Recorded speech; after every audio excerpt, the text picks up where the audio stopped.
Confidence, honestly, is 90% of the game. Build confidence. In the social work realm of things, you have something called cognitive behavioral therapy. How do you attack your opponent's confidence? I want the little guy to play more aggressive against me. There's so many ways. That's really the mentality that you have to have. Deliberate practice is considered the gold standard, but there's three other types of practice. Building good habits, obviously, is something that aids your performance a lot. Like, The formula for habit is understand that formula too can help a lot of people as well. because when you're thinking in a game, something's wrong. You wanna get into flow state. Based on the research, what you would do is you would purposely. And as always, while I am a licensed therapist, this podcast is for educational and informational purposes only. This is not substitute for your own individualized therapist. If you do need one, please find one inside your local area. Division One, Harvard soccer, all Ivy honorable mention, Ben Kelly. Welcome to the podcast, the All Mental Podcast for athletes. Glad to have you here, man. How you doing today? I'm great. Thank you for having me. Obviously, the purpose of this podcast is to be able to talk about the mental aspect of sports, dive into different strategies. I have all these different books behind me, as well as a bunch of different research. So all the listeners can be able to gain strategies they can be able to utilize for their own sport. Hopefully, I learned something from you. You learned something from me. It's going to be an amazing podcast, and we have some really great topics. I just want to dive right on into things and just go right into confidence.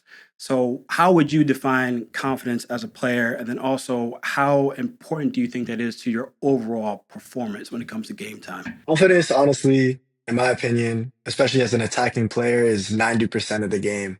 Um, Mm, Confidence and reaching something that we call like flow state is yeah. something that's like really important, especially like as an attacking player where like you're trying to make unpredictable movements, you're trying to throw defenders off balance. And I think confidence and being confident in your own abilities, like you can train your abilities as much as you want, but if you're not confident enough to perform and execute your actions, then there's really no point in having the ability in the first place. So confidence is really a big thing. Yeah, flow state is cool. We could definitely talk about flow state afterwards because there's some new research that just came out about flow state like 2 years ago.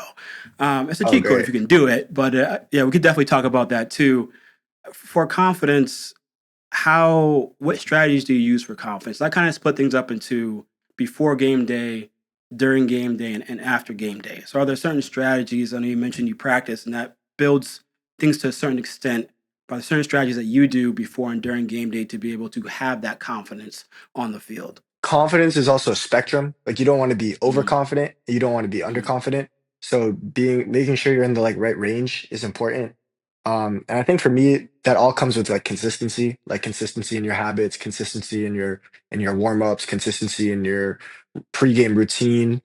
Um, and making sure that like everything you do is consistent in a way that you're not thrown off by anything when it comes to game mm. day. And another thing that I do is I just like self-talk and like self-belief. Like if you tell Yes. yourself and you like speak to yourself in your head, you're like, I'm the best player on the field. I'm the best player on the field. Like you're gonna think you're the best player on the field, and that's gonna give you confidence. You mentioned not having overconfidence. I think that's interesting. I like the self talk piece. That's again, like I mentioned before we started this, is perfectly in line with the research, the self talk, especially for the during the game day piece.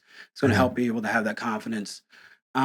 So let's actually dive into that realm too, because I think before game day, like you mentioned, you have your preparation, and I think that helps athletes build confidence because in the social work realm of things, you have something called cognitive behavioral therapy. One of the essence of cognitive behavioral therapy is basing your thought process on solidified concrete evidence.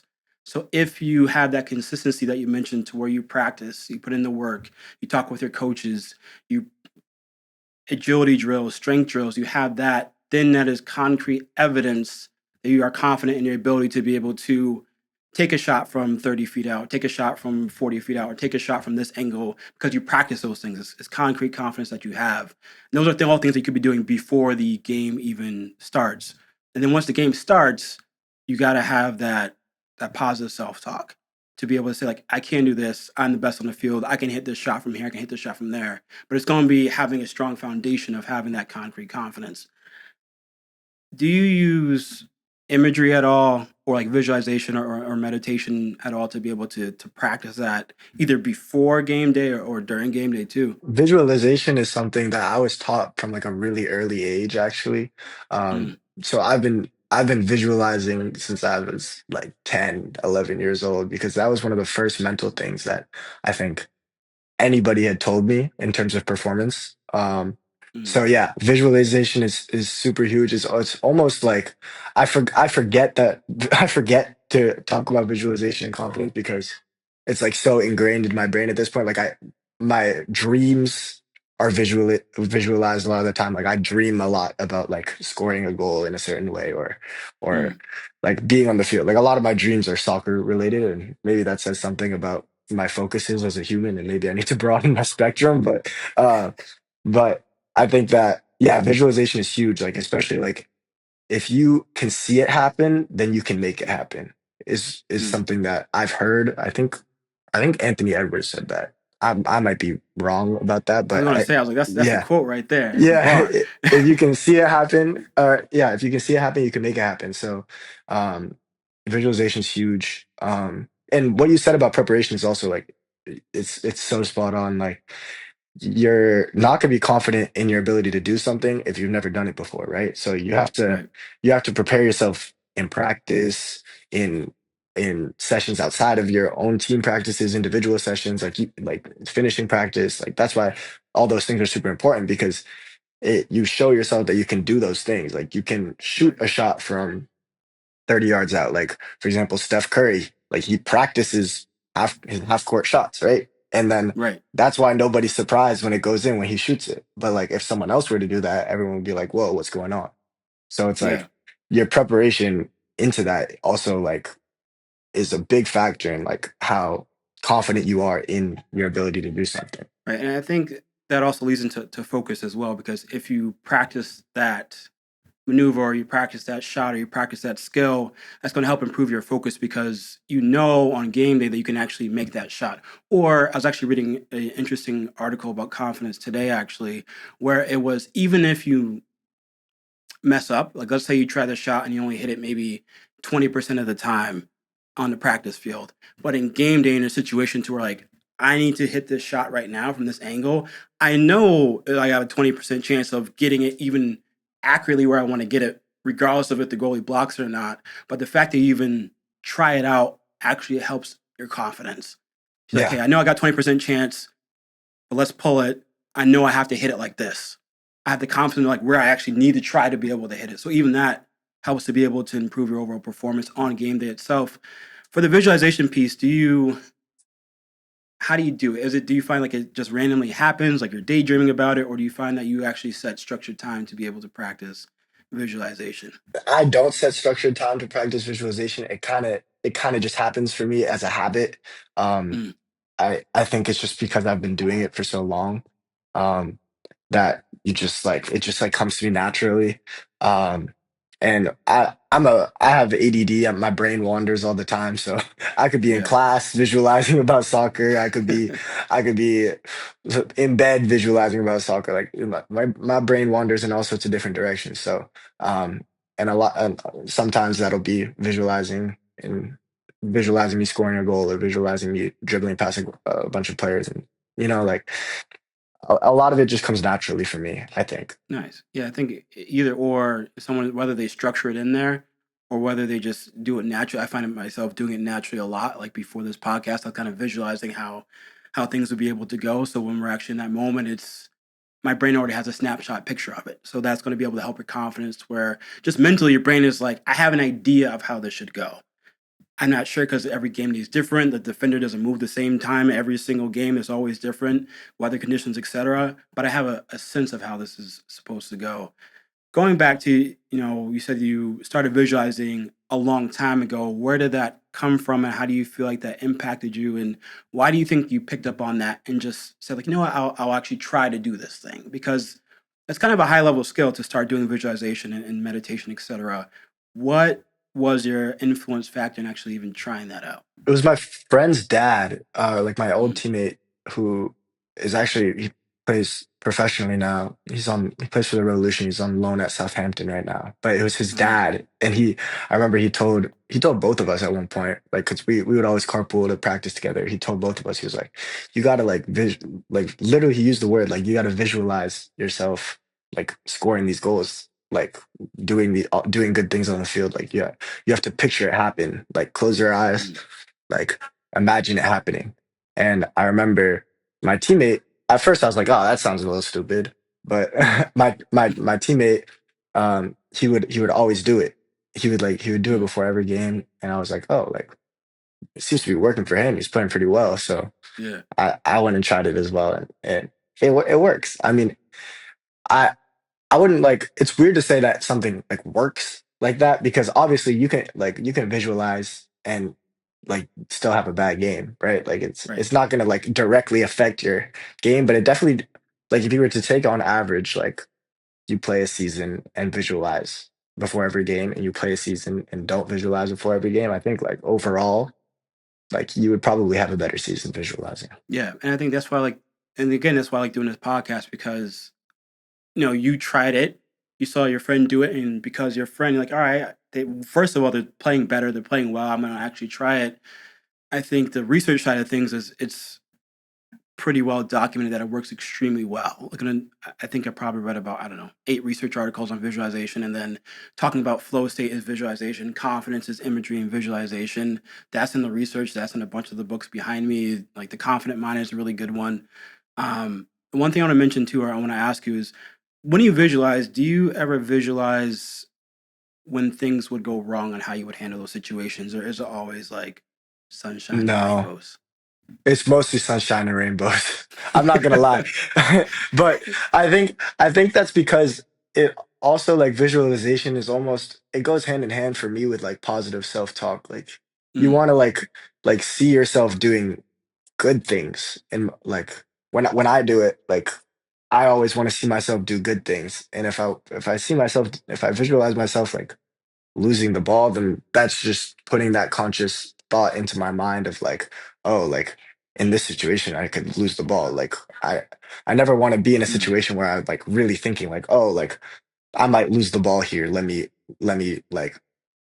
like try to do something to not lose the ball. For me, it's like yeah. that should never be your thought process in a situation on the field. Like your thought process should be like, I'm confident and I can get out of this situation and make a positive impact on play.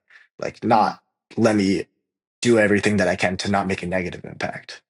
Because mm, if you're trying not to make mistakes instead of right. trying to impact the game, then you're just gonna play scared if you're just trying not to make mistakes. Okay. So what happens when something bad actually does happen on the field? Do you feel like that impacts your confidence? Like, does it make it fluctuate if you are having a bad game? Mm, yeah, I wouldn't like it to. Yeah. But yeah, it definitely does. I think that also there's a lot of things that you can control. Like if you're having a bad, it depends on like what you mean by if you're having a bad game. Like you can have a bad game like on the ball, but then make up for it with your work rate and your like defensive work rate, like tackling, like Mm, like working really hard in 50-50s, winning aerial duels. Like those are all things that you can kind of like control no matter how yeah. skilled you are, right? So even if you're having a bad day on the ball and maybe things aren't going your way, you can't shoot, you can't dribble, you can still like make positive impacts on play, which can then help your confidence to do those other things. So Mm, like so yeah, if you're having a bad game or you make a couple bad plays in a row, like it's all about your like reactions. Like our coach really emphasizes like reactions, like transition reactions. Like if you lose the ball, go win it back right away. right. If if we win the ball, then like make a very quick decision, like break or build, like either go forward and look to score or build and keep possession, right? So Right. um so a lot of it is about reactions. Like if you lose the ball, you're still like within 2 feet away from the ball. You can go win it back. Right. Right. So it's like it's having that reaction of like you're not like, oh shoot, I lost the ball when you lose the ball. You got to be like, oh, I lost the ball. The ball's right there. Let me get it right back. Like Mm, that's really the mentality that you have to have, or else you're just gonna or else you're gonna be one of those guys who like loses the ball and then walks around, and nobody likes playing with those Right. guys. Yeah. So the strategy you're talking about here, it's called cognitive reframing. It's a really big one. Essentially, you just reframe your thought process into something that is either more productive or more positive. For like that instant when you lose the ball, it's you just shift your process to, all right, now let's go get ball. If you're missing Yeah, your shots a lot, like constantly, like you can't hit here, then you have to reframe your mindset to where it depends. It might just be like, hey, it is what it is this day, and I'm just going to keep on shooting because I know I can make these shots because I have a foundation of practice. I have a foundation of confidence in that sense. But the cognitive reframing piece, I think, is something that any athlete should be able to utilize or think about. If something bad happens, how do I respond to it? In your case, for visualization, that actually muddies your thinking process. Some people would want to the book behind me calls it flat tires. You visualize like this bad thing happens. Here's how I respond to it. Some people that helps them be able to get to those situations. In your case, that clouds your mind. But either way, you still cognitively reframe the situation. So you don't like plan ahead to have bad things happen. When bad things do happen, your mindset is, what can I control in this very next millisecond? Is get the ball back. I need to position my body here because since I lost the ball, our defense is now in this situation. So I need to position my body here to react in this way. So you just reframe the thought process. And then the confidence piece is you still have that positive self talk. Like, I'm still the best player on the field because you also have that reality that you can never play a perfect game. Never going to perfectly right. outmaneuver everyone, every perfect shot. You would like to. That's how you imagine to be. But the reality is all right. Next thing coming up. Next thing coming up forward. I like that. And I think that covers confidence in a really really detailed place. I think that covers the defensive side of confidence in a really detailed place. Yeah, One thing I'm interested in is attacking the mental state of opponents. So how, if you thought about it, how do you attack the confidence? Because I think before we dive into how we attack the confidence, I think what confidence does is allows you to be able to play loose. I think if someone loses confidence, then they become hesitant. And it's a game of inches and yeah, it's a game of milliseconds. Is if you if you have an opening to take this shot or to take this pass and you hesitate for half a second, the opening closes and then now they take the ball away or you miss a shot or you get it taken away from you or things happen when you are hesitant. So a lack of confidence causes the mind to either overthink or rethink. So either make decisions too fast or too slow, which means it tells the body to then move either too fast or too slow, which just makes very concrete mistakes to the overall performance. So if you can attack your opponent's confidence, that's extremely beneficial for you and your team. yeah. How do you attack your opponent's confidence? Well, there's so many ways. I think there's a lot of ways to attack your opponent's confidence. Um, a lot of it is like, I mean, trash talk. You can you can trash talk Mm-hmm. your opponent, like, but it also you have to be like very selective with who you trash talk. Like, Mm-hmm. you want to trash talk like the people who have like maybe have very little experience. Maybe they're not as like big and physical, because if you trash talk someone, they're not gonna like you and they're gonna want to like get physical with you. So I'll trash Right. talk someone who maybe has little experience, maybe doesn't have that big of a frame, um, Mm-hmm. or at least a less big frame than me. Yeah. And those are the people that you can in my experience, like you can trash talk and really get in their heads. Um, Mm-hmm. and you can still trash talk other people, like, but there's also the people that you want to make friends with. Like if there's like the big, like super physical, like alpha athlete center back, like that Yeah. I'm going up against, like I don't want to trash talk him because then he's just gonna like lay me out every single play. And Mm-hmm. that's not I don't want that to happen. So I'll make friends with him so that he's like less aggressive with me and is plays a Right. little bit more conservatively. But then I want the little guy to play more aggressive against me because he's probably the one who's in there because he's a little smarter, right? Mm-hmm. So it really depends on like who you're going against, but I think that like the mental game that you play with your opponents, and especially as a striker and center back. Like a lot of the time, Yeah. like you're just there watching, standing next to each other because you're not involved in the play as much. Like if you're a midfielder, it's kind of harder to do all that because you're always running around and affecting Right. play. But like if if the ball has already passed me and their team's on an attack and I'm just kind of hanging out with the two center backs, like there's definitely a lot of room for like trash talk or making friends, and it's definitely like there's definitely a choice between the two, and there's definitely some people that you want to trash talk and some people that you want to make friends with. I want to throw an idea your way here. I think the friendliness is I think the being friendly to your opponents creates more opportunity to mess with the mental game.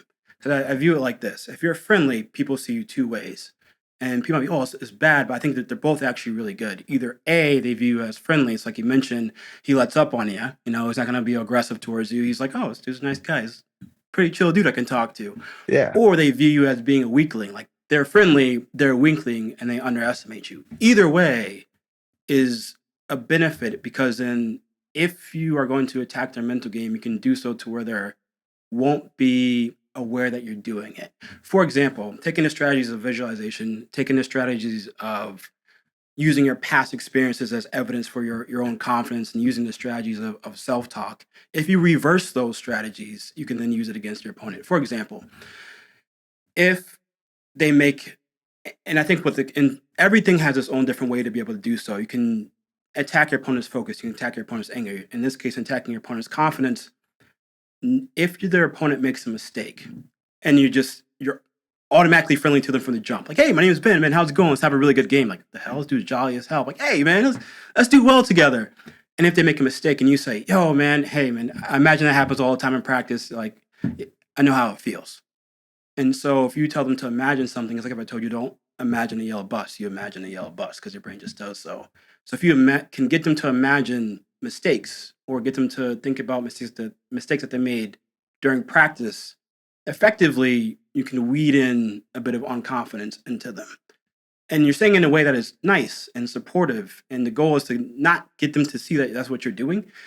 Because then they get mad at you, like, oh, I know what you're yeah, doing. Like, I see you now. But if you're like, oh, hey, man, I get it. Yeah, you missed again. Like, yeah, I get it. Not that you should feel better about it, but yeah, I get it. So I think there's ways that you can be able to get people to imagine something, or but it has to be based on something that actually happened. Like, you actually have to have like missed the ball a couple of right. times. It actually has to be a concrete thing that actually happened. And again, I think with attacking the mentality of your opponent is not going to be. It might be a 1% thing. It impacts in 1 or 2%, but that 1 or 2% can grow over the game. Now, if they actually start to make mistakes again and again and again, then in that those weeds grow bigger. It doesn't have to be these massive attacks every single time. It's even the small stuff that can happen. But I think having a positive appearance is a strong foundation for when you're going to attack someone's mental game. Because if you come in focused and like laser focused, and they see you laser focused, like, oh, this person's laser focused. I got to be laser focused. Let me like set it on up, and now they're ready for whatever. So I think if someone's going to attack confidence, those are a couple different ways to be able to do so. And I'm going to dive deeper into it a bit more, but like eventually, like in the next coming days. But I think that that's something that you can try out and Yeah, for see how it sure. works and see how it functions. Yeah, and Um, even like even just like making them feel insecure about something that like maybe like doesn't even exist. Like a lot of the time I'll be yeah. like a lot of the time, especially if I'm trying to trash talk someone, I'll just be like, "Oh yeah," they'll make a mistake and I'll be like, "Oh yeah, our scout said that you were going to do that." Whole time we Mm-hmm. didn't have any scout on them at all. But Yep. like just them knowing that, oh, okay, the other coach now knows that I can be prone to make these mistakes that I might be Right. making in practice. Like that's just like a little thing where it's just like, oh, like it throws them off their game a little bit. Right. It's like, dang, did your teammates always look like that at you every time you mess up? Like, Yeah, yeah, yeah, get some. exactly. It's Just like like you seem little, sympathetic, yeah, but it's like no one said anything. No one looked at him anyway. But like now, the next yeah, time they mess up, they look over. It's like, all right, bet I'm in your head just a little bit, and that's all you need yeah. is just a little bit here, a little bit there. All right, I want to now dive into talking about deliberate practice. I think deliberate practice Mm. is a fundamental thing. And as we mentioned, a really strong strategy for before game day is how you practice. Your ability of how well you practice is going to help determine how confident you are and also going to determine how focused you are. How do you define deliberate practice? Because the research has a whole structure of meaning of it, but how do you define deliberate practice? I think deliberate practice is all about the details. For me, like Mm, being able to practice, like I said before, like being able to practice all different scenarios that you could be in a game. mm, Um, so that when you're in the game, it doesn't throw you off, right? Yeah. So for me, like I always said, the best way to practice for me is to play in game-like scenarios with high level players, right? Because that's the way that you're going to improve the most. You're going to see all these different like scenarios, situations that could present themselves in the game. And then you have to make the Mhm. decisions in practice to, you can make a choice. Do I pass here? Do I dribble here? Do I shoot here? Right. And if you get those reps of being in different situations so often, then you're going to be able to make the best decision based off of what's worked for you in practice. And Yeah. that's why a lot of the time, um, like a lot of the time I'll be deliberate in practice. I'll be like, okay, today I'm gonna, I'm gonna pass out of situations. Or Mhm. today I'm gonna try to dribble out of situations. Or today I'm gonna shoot more. Or today, like I go into practice with like a lot of the time it'll be like me, we're walking from the locker room to the field. I ask coach, hey coach, what do you want me to work on today? And he'll Yeah. say this. And okay, that's what is gonna be in my mind and what I'm gonna work on during practice today. And so if it's Mhm. like, if he says, I want you to work on your pressing, then I'm gonna be very focused on my pressing and then so that in the game, I know exactly what I need to do for pressing. So it's a lot of it is just like getting the details right so that in the game things just seem natural and you don't have to think. Because when you're Yeah. thinking in a game, something's wrong Right. because you want to get into flow state, right? And Right. nobody's thinking during flow state. And so if you have to think during the game about what decision to make, then it's already too late. And thank you for reminding me about flow state. I also want to talk about flow state and clutch state because that's two different things. So Mm, flow state is, you mentioned is you're not thinking, but clutch state is like when you made that game-winning goal like a month ago or so. That's clutch mhm. state. There's two different things. And you mentioned Steph Curry too, what the goal, like Steph Curry and the gold medal game, he was in clutch state. So Yeah. I want to talk about deliberate practice first, then we can get to clutch state. All right. Um, I think what's funny is again, you're spot on for deliberate practice research. Do you know the guy's name is Eric something? I forgot his last name. You know the dude who talked about the 10,000 hour rule, quote Yeah, unquote. yeah, of course. Yeah. So he's the one who basically did a bunch of research about deliberate practice. The 10,000 hour rule is actually misquoted. Like you don't need 10,000 hours to become an expert. You need a lot of hours to become an expert. That study was based on a bunch of violinists. They found that after about 10,000 hours, they were expert-ish, whatever. The point that he was trying to make was deliberate practice is how you practice, and his definition is improving a specific skill to improve your overall performance, which is literally what you just said. Whether it's pressing, or whether it's a very specific situation, a very specific scenario, is improving a very specific skill. So on game day, it improves your overall performance because you practice it as such.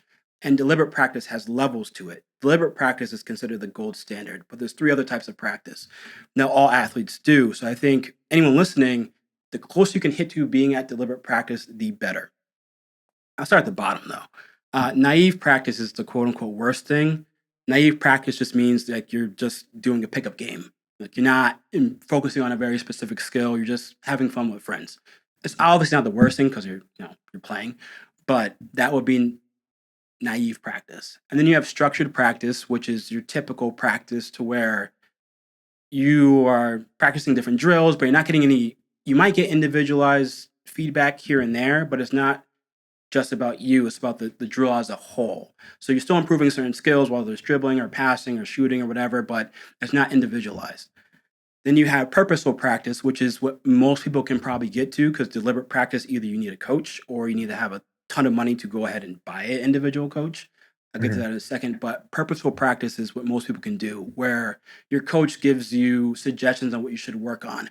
Or like the internet is so valuable, you say like, all right, this pro player does passing extremely well. I'm gonna go watch a bunch of their tape and just look up their game, see how they pass very well.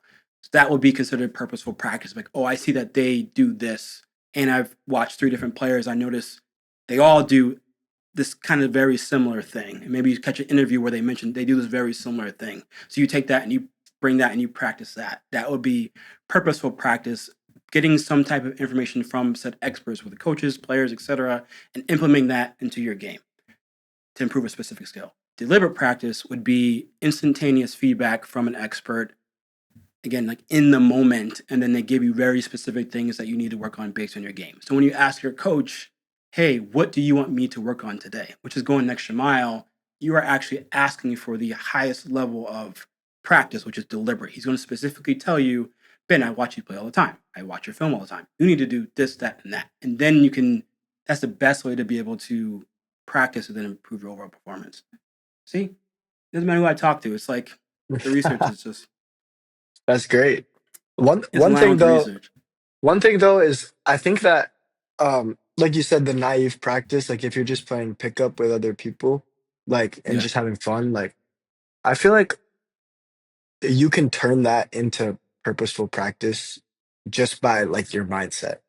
Like Yeah. you, because a lot of the training that I do over the summer or in the off season is just like playing pickup with teammates or friends or like or friends at other schools or friends from my old club, and Yeah. it's like you're playing pickup and you can either get nothing out of it, like you said, or you can get a lot out of it if you have certain goals in mind when you're playing. And it's like if you go into that pickup and you say, okay, today I want to work on this, today I want to work on that, then you turn that naive practice into purposeful practice just with a Yeah. flip of your mindset. Yeah. I think that's a really important too. Thank you for specifying that, is that you can change that very easily. So no matter what practice someone is doing, no matter how small, think about what skill you want to work on. Something that maybe you can't even do during regular practice because it's too hard, but you're like, maybe you want to play a different position to improve that position. Like in practice, the coach is going to put you in this slot, but in your pickup games, you're going to play this slot to gain a better understanding or a different perspective or Exactly. whatever the case may be. Yeah. Before we forget, let's go into flow state and clutch state. You mentioned it a couple times. So how do you achieve flow state in game? I don't know. I have no idea. I'm gonna be honest. I have Yeah, yeah, I have no idea how to do it. But when it does happen, it's the best feeling in the world. It is like honestly the best thing I've ever experienced ever, because it's just like it's just everything is like happening in slow motion for you, while for everyone else it's happening like at two times speed. I don't know how to describe it, but it's great. I think achieving flow state is something like you try to achieve flow state, and if you try to achieve, it's almost like if you think about it too much, you're not going to do it. It's like it's I think kind of just shutting your brain off, in my opinion, is the best way to kind of achieve flow state and just act off of instinct. And so it's like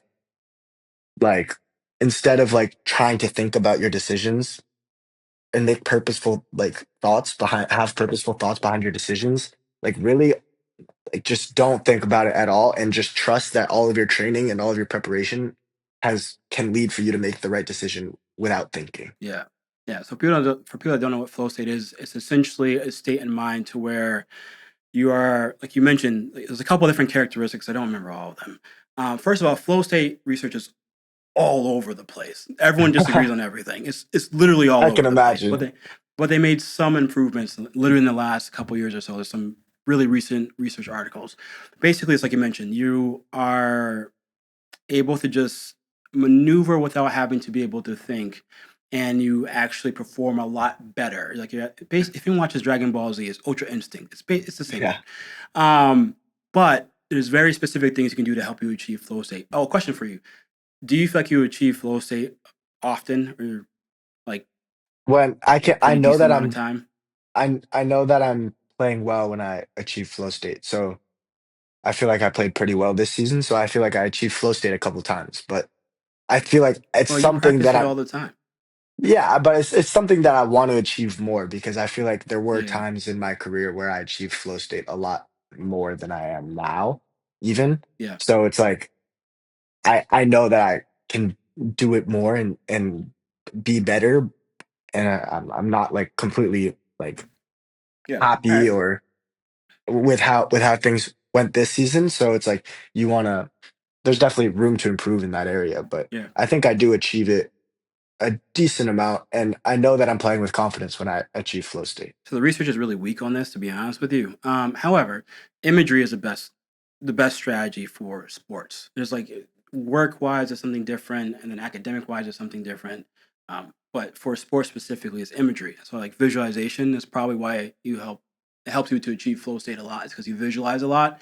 If you Mhm. want to increase it, based on the research, what you would do is you would purposely visualize the different situations inside your head and how you would do them, and then you would also add in simulate you also will simulate the environment. So you would actually do it on the like you would practice visualization on the grass. And then you also would add in crowd noise. So next time you have a game or a pickup game, we could probably just find a good audio clip somewhere. Just play that in your headphones while you practice visualization. And that will help you basically train your mind to like when you're inside the situations, just general game day flow, you that was supposed to be a pun. When you're in just in general game playing the game, you're focusing on whatever you want to focus on. I know every situation is different. Every sport is different. If someone played baseball, they might focus on the ball itself. Tennis might be the ball itself. Hockey might be the puck. If you're a swimmer, you might focus on a specific like arm motion you might do for your backstroke or etc.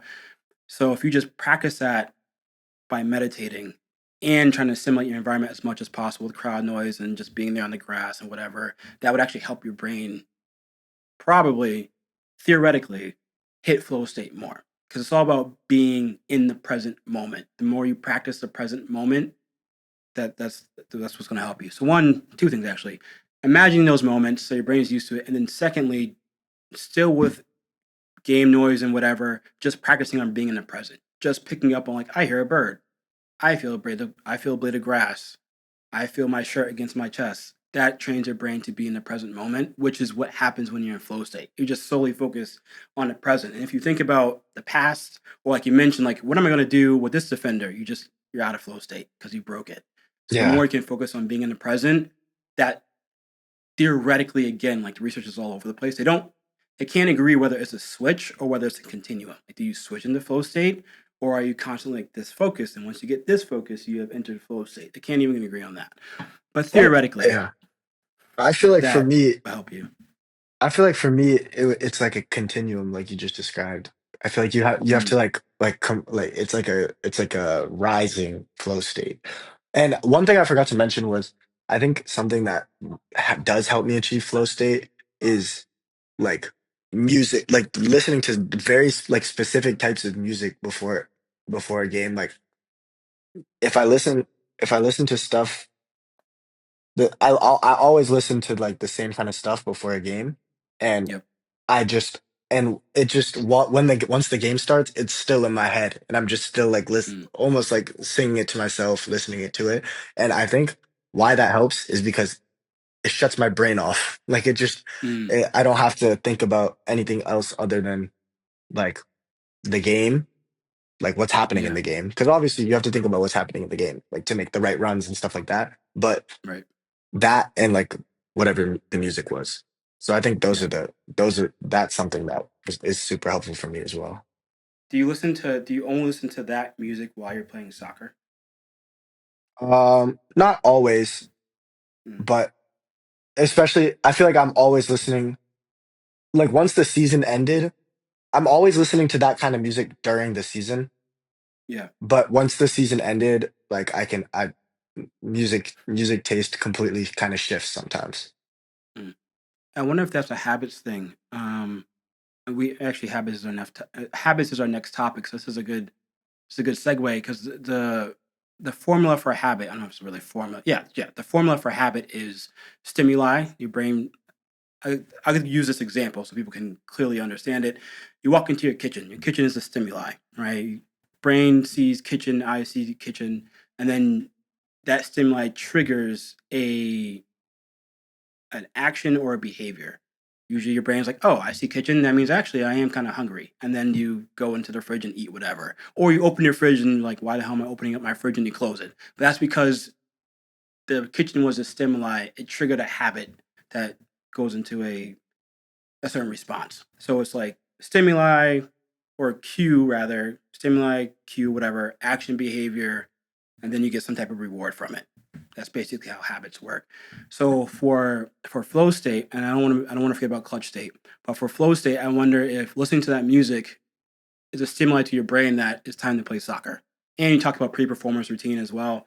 That stimulates to your brain that it's time to play soccer. It's time to focus on soccer. And so when you're able to think of that when you play, it acts as a habit formation to your brain. It's like, oh, we're just playing soccer now. And you also use visualization as well. So it's like, I'm running on autopilot. That's a wild theory to try to connect the dots, but I think that also helps with habits. But clutch state, before we jump into deeper on the habits, clutch state is not flow state because you're intentionally trying to do something.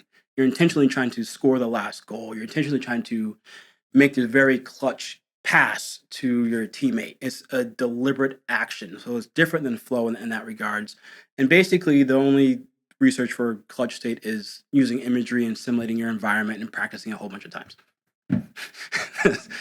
So that's it for clutch state. Like you mentioned, Steph Curry, like can drill it from half court because he practices all the time. Actually, speaking of the gold medal game in France, when there was a minute and 30 seconds left, Curry, I think he banked like two threes. Then he went on the bench, and he was all hyped up. He's like pounding his chest. He goes onto the bench. If you watch it and you pause it, right before he goes back in, he takes a deep breath and like centers himself, and he goes back in and then drills two more threes and closes the game out in that clutch state. So it's a very interesting. Again, like everyone's all over the place, but in theory, that's how you would be able to do it. Let's talk about habits, though. I mean, for me, habits are super important. Consistency in training, consistency in routine, consistency in life. Like Mm, whenever people are get distracted by other things that are going on outside of soccer or outside of their sport, they tend to get distracted and tend to perform worse. And yeah. so for me, like being able to create a routine where it's like, okay, like my life is consistent. Like everything that I do has a purpose for it, has a purpose. Mm, And like these things, I do these things because I like it or because it's helping me in some sort of way, right? So yeah. I think building habits, building good habits, obviously, um, is something that aids your performance a lot. Like, I mean, it could be the simplest thing to like eating the right food, like building habits to eat the right food. Like wow, eating carrots isn't necessarily going to taste as good as eating Chick-fil-A. Yeah. Like, if you build habits to eat carrots, you don't even have to think about it. Yeah. I think a lot of what habits is just like kind of like being able to do stuff without turning your brain on. And I feel like, Hmm. especially me, I have who as someone with like who has ADD, like doing stuff without having to think about it is the best way of doing things for me because if you Right. start to think about it, then you get into that like ADHD paralysis zone where you're like, I don't know what to do next. So if you have like a Hmm. routine and habits that build yourself up that lead to something else, then you're always doing something instead of kind of just being like stuck, if that makes sense. Yeah. What are things that you do that you feel help you have consistent habits? I have a reminder on my phone for my Hmm. like morning and night routine, like every single day. Like I do the same thing every day, but like when I wake up and when I go to bed. And it's like Mm, it's really good uh because then I don't have to really think about what what I need to do to go to bed. I can just follow it.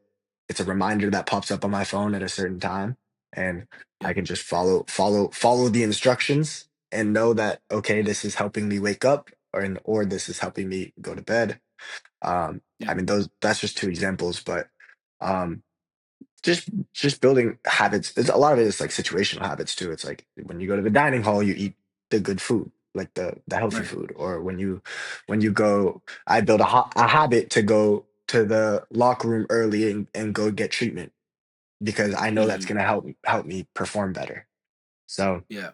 I just think that like just building those kinds of habits, no matter how you do it, it's just like it's important. Understand that formula too can help a lot of people as well. Like the reminder on your phone is a stimuli for that triggers your brain to then act on that routine. A myth about habits is you ever heard it takes 21 days to build a habit? Mhm. That's a myth and not true. It was taken from a research study that wasn't. It was mistakenly taken from a research study then popularized. There's like one research study that actually measured how long it takes to build a habit, and it's from this woman named Lally. I forgot her name. Anyway, it takes between I think 16 to like 160 days to build a habit. It's a wild range, and it just Yeah, that depends sounds on more correct. Yeah, it's Yeah. more because it depends on what you do. And part of building habits is if you want to change a habit, you would eliminate the cue. Back to the kitchen example, you can't eliminate the kitchen, or back to the dining hall example, you can't eliminate the dining hall. It's going to always be there. But if you eliminate, let's say, I don't know, from like 4 to 5, they have like a really special type of item, but don't go between 4 and 5. Or if you're buying stuff from the grocery store, because when I was in college, I changed my meal plan. I can, buy stuff from the grocery store or whatever. Then just order online so then you don't buy junk food. Or so changing, if you can't actually change the cue or the stimuli, then adjust something in your environment to take that away. Or if you play video games too much, then take out the PS5. Like you can remove that stimuli. You just got to remove it and take it out. So if people are having trouble with habits, it's removing something as best as you can, or making it more aversive. So if you tell your friend like, "Hey, if I grab junk food, then I have to pay you $20." Like it's way worse to pay him $20 than to grab junk food, so you won't grab junk food.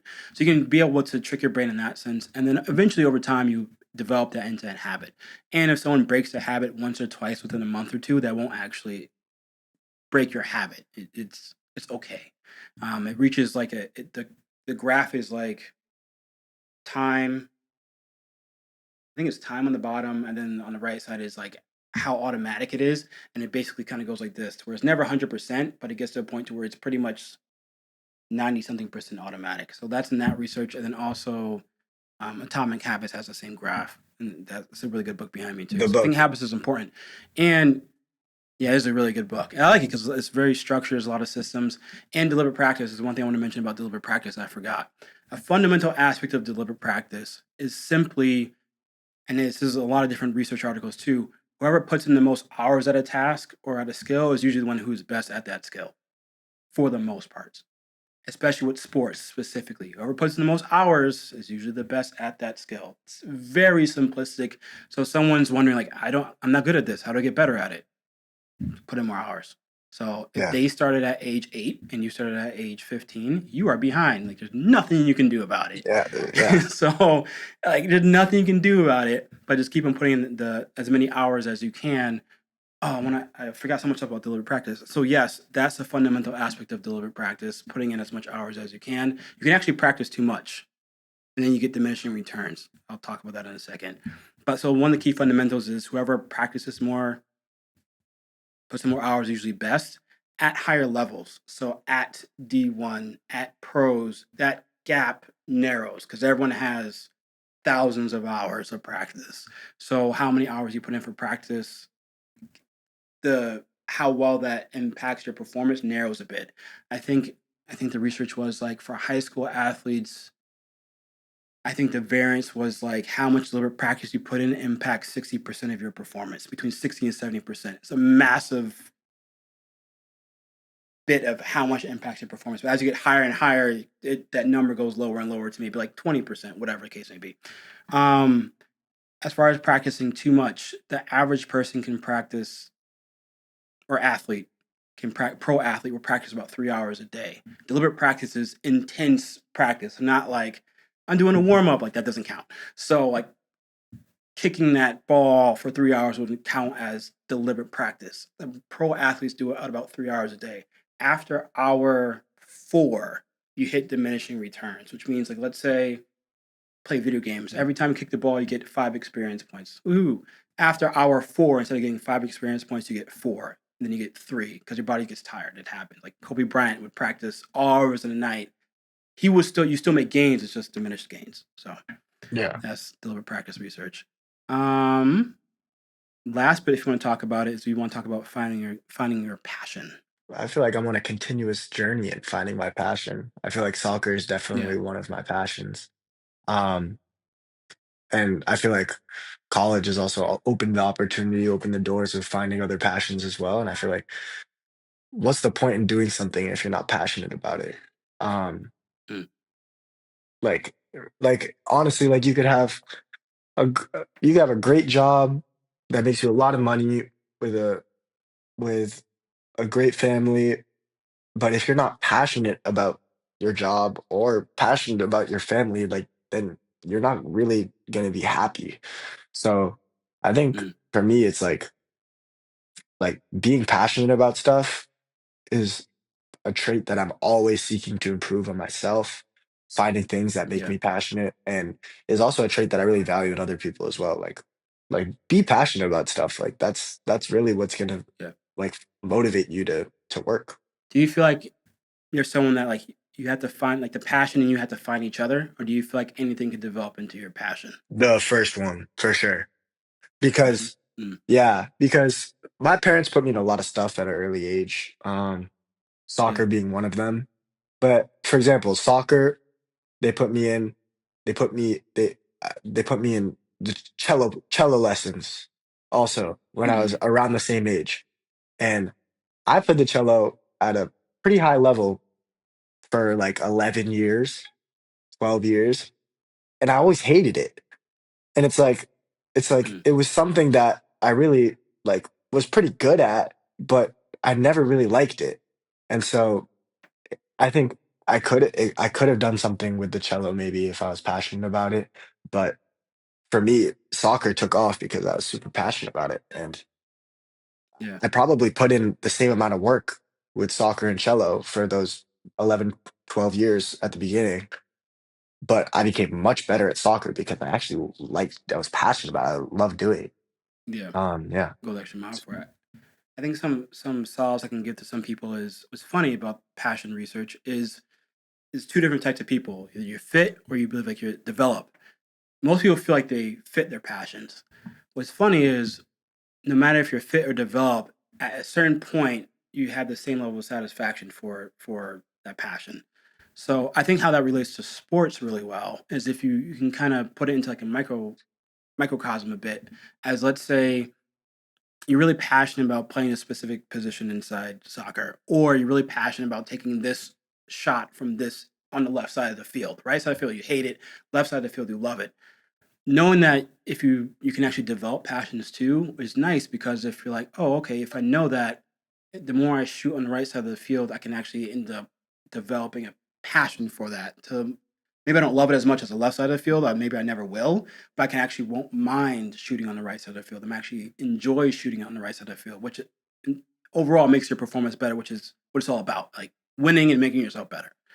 But I want Right. to hear your thoughts But on that. if you don't have to be passionate about shooting it from the left or right side of the field if you're passionate about scoring goals.